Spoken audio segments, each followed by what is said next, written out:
చినుకుంట గ్రామ ప్రజలందరికీ నమస్కారము. నేను మీ రంగినేని పుష్పలతను సర్పంచ్ అభ్యర్థిగా గ్రామ పంచాయతీ ఎన్నికలలో పోటీ చేయడం జరిగింది. మీ అమూల్యమైన ఓటును నాకు వేసి అత్యధిక మెజారిటీతో గెలిపించగలరని ప్రార్థన. నేను సర్పంచ్గా గెలిచిన తర్వాత జినుకుంట గ్రామంలో డ్రైనేజీ వ్యవస్థ అస్తవ్యస్తంగా ఉంది. దానిని సక్రమంగా నిర్వర్తిస్తాను. రోడ్డును మెయిన్ రహదారి ఉంది గేటు దగ్గర నుంచి జినుకుంట లోపలికి.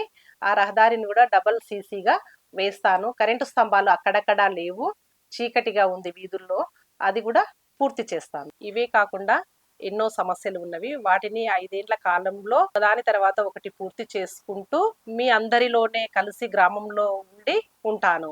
వీటన్నింటితో పాటు గ్రామంలో ఉన్న కొన్ని సమస్యలను, అవసరాలను ఒకదాని తర్వాత ఒకటి తీర్చుకుంటూ ఈ 5 ఏళ్ల కాలంలో మీ మధ్యలోనే ఉంటూ ఉంటాను. మనది కత్తెర గుర్తు.